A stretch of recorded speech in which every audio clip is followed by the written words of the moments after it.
నేడు ఇరు తెలుగు రాష్ట్రాల్లో జరిగిన సమగ్ర వార్తా సమాచారాన్ని స్పీడ్ న్యూస్ రూపంలో అందిస్తున్నాం. ముందుగా ఏపీలో జరిగిన వార్తా విశేషాలను తెలుసుకుందాం.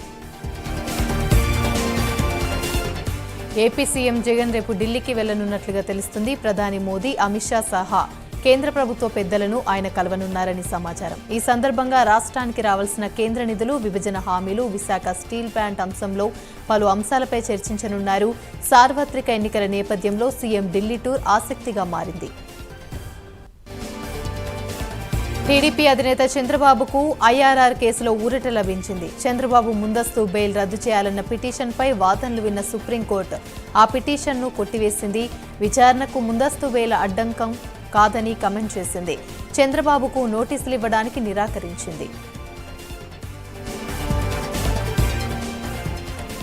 తూర్పు గోదావరి జిల్లా కాలేరులో చంద్రబాబుకు త్రుటిలో ప్రమాదం తప్పింది. రా కదలిరా సభలో చంద్రబాబు స్పీచ్ అనంతరం దండలు వేసేందుకు నాయకులు ఎగబడ్డారు. నాయకులు ఎగబడ్డంతో ఆయన కింద పడబోయారు. వెంటనే సెక్యూరిటీ సిబ్బంది పట్టుకోవడంతో ప్రమాదం తప్పింది. రాజ్యసభ ఎన్నికలపై ముందు ఏపీ రాజకీయాల్లో కీలక పరిణామాలు చోటు చేసుకున్నాయి.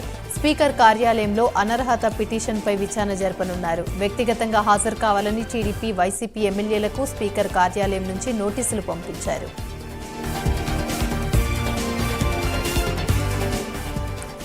వైసీపీ రెబల్ ఎమ్మెల్యేలు స్పీకర్ను కలిశారు. తమపై ఆరోపణలను ఆధారాలేవి అంటే స్పీకర్ దగ్గర సమాధానం లేదని కోటంరెడ్డి శ్రీధర్ రెడ్డి అన్నారు. జగన్ ఒత్తిడితో స్పీకర్ పనిచేస్తున్నారని ఆరోపించారు. లిఖితపూర్వక సమాధానం ఇచ్చినా రసీదు అడిగితే స్పీకర్ ఇవ్వలేదన్నారు. చట్టాలపై గౌరవం పోగొట్టేలా స్పీకర్ తీరుందని విమర్శించారు.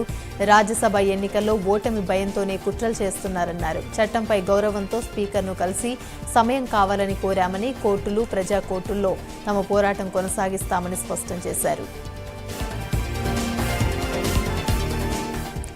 మాజీ మంత్రి కన్నా లక్ష్మీనారాయణపై చేసిన వ్యాఖ్యలను మంత్రి అంబటి ఖండించారు. ఆయన చేయాలనుకునే ప్రోగ్రాంకి పోలీసుల వద్ద పర్మిషన్ తీసుకోవాలని, అలా చేయనందుకే దాడులు జరిగి ఉంటాయన్నారు.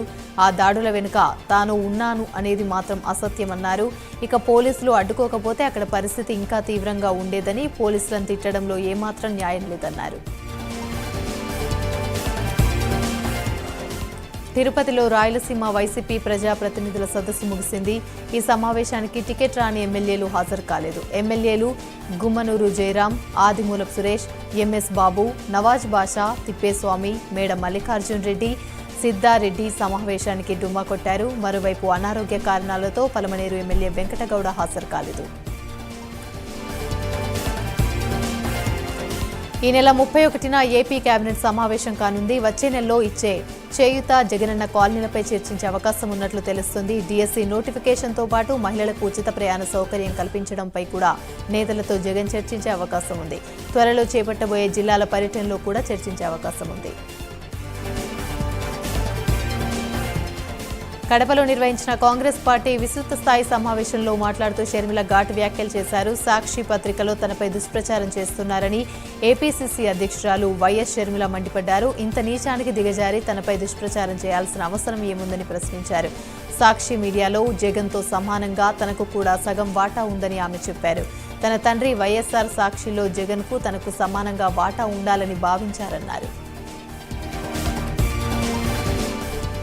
విశాఖపట్నం భీమిలిలో సిద్ధం సభలో జగన్ చేసిన వ్యాఖ్యలకు జనసేన ప్రధాన కార్యదర్శి నాగబాబు కౌంటర్ ఇచ్చారు. ప్రతిపక్షాల పద్మవ్యూహంలో చిక్కడానికి తాను అభిమన్యుణ్ణి కాను, అర్జున్ని అనే వ్యాఖ్యలపైన నాగబాబు స్పందించారు. వెంకటేశ్వర స్వామి ప్రసాదాలు టిష్యూ పేపర్లో చుట్టి పక్కన పెట్టే మీకెందుకండి, రామాయణ మహాభారత ఉదాహరణలు అని కౌంటర్ ఇచ్చారు. హోంమంత్రి తానేటి వనిత సొంత పార్టీ నేతలపై సంచలన వ్యాఖ్యలు చేశారు. పార్టీ అధినేత చెప్తేనే తాను గోపాలపురం నుండి పోటీ చేస్తున్నానని తేల్చి చెప్పారు. తలారి వెంకట్రావు కష్టాన్ని దోచుకోవడానికి రాలేదని, తనపై కావాలని అబండాలు మోపుతున్నారని ఫైర్ అయ్యారు. అధిష్టానం ఎక్కడ చెప్తే అక్కడ పోటీ చేస్తానని పేర్కొన్నారు. తాను ఎవరికీ కోవట్టుగా పనిచేయడం లేదని, అలాంటి దుష్ప్రచారాలు మానుకోవాలని హెచ్చరించారు. కడప జిల్లా షర్మిల పర్యటనలో యూత్ కాంగ్రెస్ నేతలు బాహాబాహికి దిగారు. షర్మిల స్పీచ్ ముగించుకొని వెళ్లిన వెంటనే యూత్ కాంగ్రెస్ నేతలు ఒకరిపై ఒకరు కుర్చీలు విసురుకున్నారు. దీంతో కాసేపు అక్కడ ఉద్రిక్త వాతావరణం నెలకొంది. ఏపీలో రానున్న ఎన్నికలకు బీసీవై పార్టీ సమాయత్తమవుతోంది. ఇవాల్టి నుంచి 3 రోజుల పాటు జిల్లా స్థాయి సమీక్ష సమావేశాలు బీసీవై నేతలు ఏర్పాటు చేశారు. ఈ నెల 31న రాష్ట్ర జిల్లా కమిటీలను బీసీవై అధినేత రామచంద్ర యాదవ్ ప్రకటించనున్నారు. ఇవాళ విజయనగరం, మన్యం, అల్లూరి సీతారామరాజు జిల్లా, విశాఖ, అనకాపల్లి, అంబేద్కర్ కోనసీమ జిల్లా, ఉభయ గోదావరి, కాకినాడ జిల్లాల నాయకులతో బీసీవై అధినేత సమావేశం నిర్వహించనున్నారు. ఏపీ కాంగ్రెస్ అధ్యక్షురాలు వైఎస్ షర్మిలను వైసీపీ కార్యకర్తలు అడ్డుకున్నారు. అనంతపురంలో పర్యటన ముగించుకొని కడప వెళ్తుండగా మార్గం మధ్యలో కాన్వాయ్ని వైసీపీ కార్యకర్తలు అడ్డుకున్నారు. కారు చుట్టూ చేరి జై జగన్ అంటూ నినాదాలు చేశారు. వైఎస్ కుటుంబం అంటే అంత అభిమానం ఉన్నప్పుడు ఎందుకు జగన్ వివేదించారని వైసీపీ నేతలు బెదిరించారు. దీంతో ఆమె వైసీపీ కార్యకర్తలకు సర్ది చెప్పే ప్రయత్నం చేశారు. జగన్ కేంద్రం పెద్దలకు ప్రత్యేక హోదాను తాకట్టు పెట్టారని వారికి వివరించే ప్రయత్నం చేశారు. అయినా వారు వినకపోవడంతో అక్కడి నుంచి వెళ్లిపోయారు. మాజీ ఎమ్మెల్యే వనమాడి కొండబాబుపై ఎమ్మెల్యే ద్వారంపూడి చంద్రశేఖర్ రెడ్డి ఫైర్ అయ్యారు. కొండబాబు చేసిన ఆరోపణలు అసత్యమని ఆయన అన్నారు. దొంగ అనే పేరు కొండబాబుకు పెట్టాలన్నారు. ఏటిమోగులో సముద్రం వదిలేసిన భూమికి పట్టాలు సృష్టించి కాజేశారన్నారు. చంద్రబాబు మోసం చేస్తే పుట్టిన పథకమే వైఎస్ఆర్ ఆసరా అని విమర్శించారు. 2.5 ఏళ్లుగా మేము ప్రజల మధ్య ప్రజలతో ఉంటున్నామన్నారు.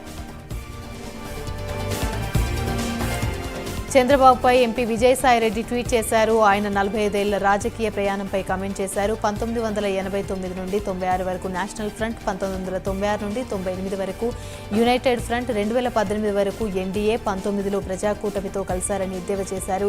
ఇప్పుడు జనసేనతో పరిచయం చేస్తూ ఆయనలో ఉన్న రంగులు మారుస్తున్నారని విమర్శిస్తారు. అవకాశం వచ్చినప్పుడల్లా బాగా ఉపయోగించుకుంటున్నారని విజయసాయిరెడ్డి పరోక్ష విమర్శలు గుప్పించారు.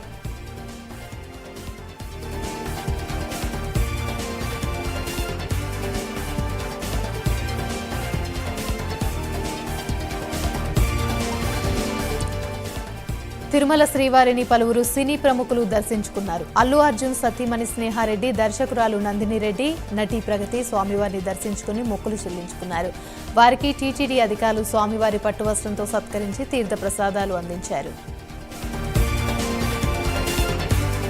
కర్నూలు జిల్లాలో నేడు ఏపీ పీసీసీ అధ్యక్షురాలు షర్మిల పర్యటించనున్నారు. షర్మిల పర్యటన నేపథ్యంలో నంద్యాల చెక్పోస్టు దగ్గర స్వాగతం పలికేందుకు భారీ ఏర్పాట్లు చేశారు. అక్కడి నుంచి తనేష్క్ ఫంక్షన్ హాల్ వరకు ర్యాలీ చేపట్టనున్నారు. తర్వాత కర్నూలు జిల్లా కాంగ్రెస్ శ్రేణుల విస్తృత స్థాయి సమావేశం నిర్వహించనున్నారు. ఉమ్మడి కర్నూలు జిల్లాలో కాంగ్రెస్ పార్టీ బలోపేతం, వచ్చే ఎన్నికల్లో గెలిపే లక్ష్యంగా కాంగ్రెస్ కార్యకర్తలకు దిశానిర్దేశం చేయనున్నారు.